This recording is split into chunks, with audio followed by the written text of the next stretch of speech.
If you're going to have a podcast, you need to decide whether you're going to have a solo podcast, whether you're going to have guests and interview people, or whether you're going to have a panel, whether you're going to have co-hosts. So if you're about to start a podcast and you are wondering which way to go, you're in the right place. That's what I'm talking about today. So stick around to the end. I'm going to go through the pros and cons of all the formats so you can decide what's right for you. Welcome to Magnetic Pod. If you are looking to attract your soul clients while doing the work you love, this show is for you. Hi, I'm Olivia D'Souza. I'm a podcast manager and content repurposing specialist. The Magnetic Pod Show is about attracting your soul pod of clients through podcasting. It will also include things that can be applied to other areas of your marketing strategy too. Hit subscribe to join me in calling in the people we are here to help. Let's make a massive impact. I am here and I'm ready to be brave. Cannot miss me, I'll stand on every stage. I'm available for my destiny to reach my people. Okay, so before we get into it, remember to hit the subscribe button so you don't miss any of the tips and strategies to help you generate leads for your business from your podcast. Okay, let's go. If you're starting a podcast, you could just be you on your own as a solo podcast. You could have guests and have an interview style podcast. You could have a panel of people who run it rather than just you, so a co-host or co-hosts. Or you could do a mixture of these. So which way should you go? Which is better? Well, the answer depends on your situation and what your podcast is for and what your goals are.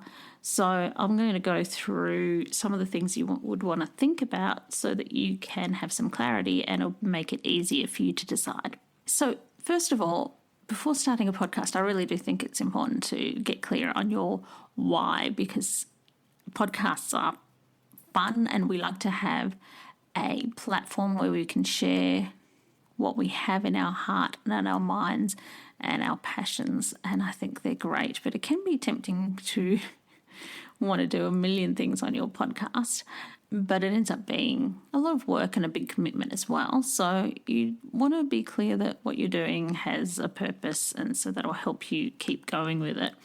And so that affects which format you go with as well. So what I'm going to do is I'm going to go through each of the styles and I'm going to talk about some of the things that you might like to think about which may affect which way you go. So for a solo podcast, what's good about a solo podcast is it's the easiest as far as getting it done. So you don't have to rely on anyone else. When you know you've got some time, you just get in there and you go ahead and you record.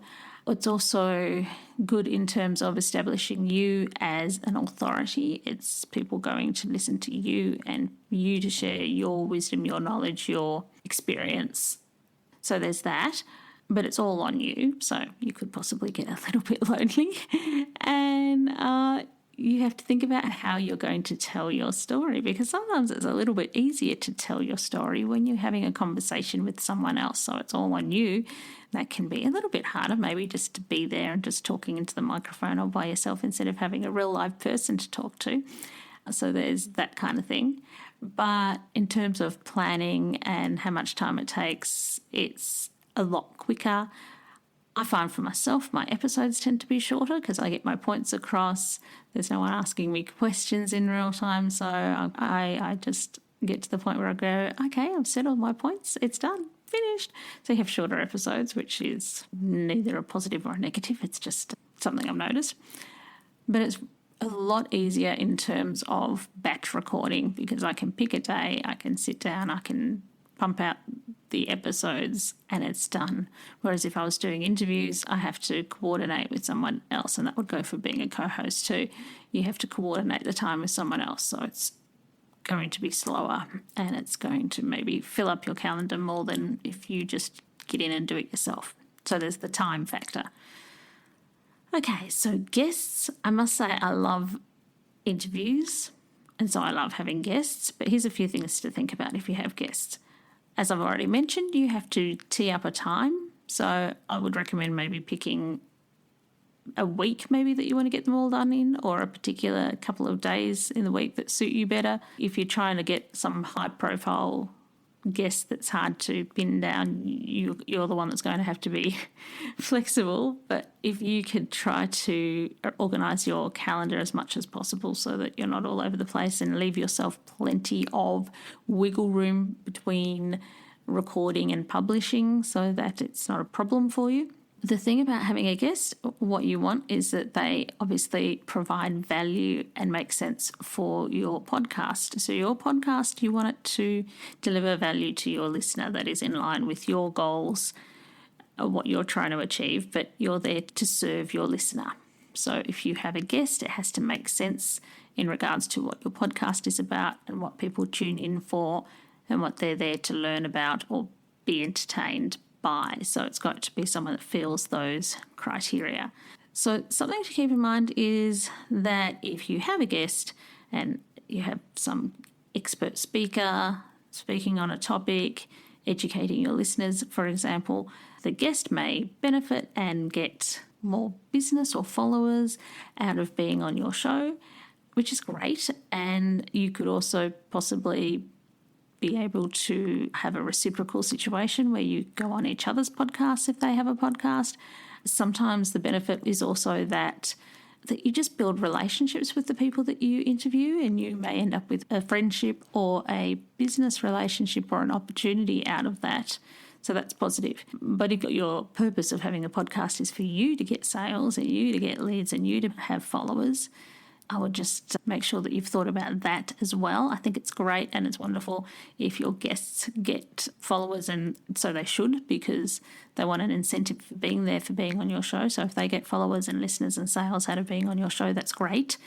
But make sure you've thought about how you also share your knowledge or how you're going to weave in what your expertise is, without not in a way that's competing with your guest. But are you going to maybe alternate and do some solo shows, or will you have discussions? Just think about how you sell what you have to offer. It depends, again, on what your purpose and plan is with the podcast. It could be simply brand awareness, in which case that won't matter so much. For example, my first ever podcast I did was an interview-based one, and it was because I worked for an office supplies business, so we did office furniture and stationery. And I didn't want to have a podcast that talked about stationery and office furniture. I thought that would be a bit boring, but I did the podcast to raise the profile of the business to our target market. And so our target market was businesses in the Dandenong area, and I'd joined the Chamber of Commerce. And so I had a very narrow, specific niche, and I interviewed business people in the area. So I was serving the listeners, but not by talking about stationery and office furniture, because really, who wants to tune into a podcast about that? But I would be the sponsor and give ourselves a plug, but share other things that could be of interest to them. So I interviewed people about work cover and about human resources and how to get the best out of employees and how to get work-life balance and things that would be relevant to my target market without necessarily being about selling directly our stationery and office furniture, but it was brand awareness, and we became known in the area, and it worked in that way. So it depends on what your strategy is, but there's just a thing to think about. So that's having guests. Another thing that works really, really well, if you can, is if you do have guests, is if you have clients that you can interview, then you are still educating your listeners, and you are giving them a real life story that they can hook into, and you are also letting them know, without even trying, your success stories. So that is a great way to actually be the one that they come to and get the sale. So interviewing clients is a great move as well. So keep that in mind. Another advantage of having guests is that they can share your podcast and you can expand your reach this way. So it's not a guarantee, but what you can do if you want your guests to share is to make it as easy for them as possible. Email them the day before it's published, maybe give them a template of what to say, give them the graphic, make it as easy as possible. So that's another advantage. And the other option is co-hosts. And this can work really, really well. So you need to find someone that you're on the same page with, and have the same goals with, and just sit down and make sure that you've discussed all that stuff, that you can agree on a schedule and agree on who takes care of what and who pays for what and that kind of thing, and what your goals are. Make sure you're on the same page. It, again, a bit like having a guest, means you've got to work in with somebody else as far as time, but it can be a positive thing, a bit like having a buddy that you go to the gym with. You're not in it on your own, you've got someone else to motivate you as well. So if you are lucky enough to have someone who's on the same page and motivated with aligned goals, then by all means, having a co-host is a wonderful option as well. And there are some very successful podcasts that do exactly that. Nourishing the Mother, for example, if you go and look up that, that's a hugely popular podcast that is run by two very smart and interesting and wonderful ladies, Julie Tanner and Bridget Wood. All right, so those are the 3 formats. So you could also do a hybrid where you might decide that every second or every third episode is going to be an interview and everyone in between will be solo or something like that. You can have a panel, but sometimes just show up and say, hey, it's just me today. You can do any of those things. You can mix them all up.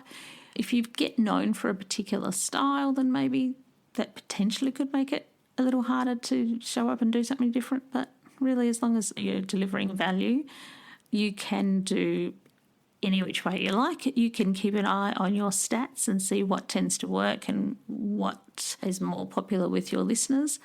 But there's no reason that you couldn't do a hybrid of solo and guest, or co-host sometimes and just you sometimes. So all of that is possible. It's your baby. You can do it any way you like, but I've just given you a few things to think about in terms of pros and cons, so that could help you make a decision, hopefully. But really, there's no right or wrong. You just got to do something that suits you and that helps meet your goals. So just to recap, solo is easiest in terms of organising. One thing, I used to sort of steer clear a bit of solos because I was a little bit nervous about, oh my goodness, what would I speak about?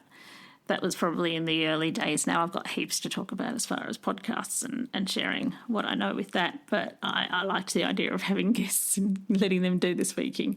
I really liked hearing other people's stories. But solo is easiest as far as you just get in, get it done, and can organise it yourself and don't have to wait on anybody else. But then again, it is all on you. Guests can provide a lot of value, so just make sure they're aligned with what you're trying to achieve and what you're trying to help your listeners with. And that can help also with building relationships and collaborations with people. And co-hosts are great. They're a bit like having a gym buddy, so you just got to find somebody who's got the same motivation and on the same page as you, and make sure that you are clear on who does what and what your goals are.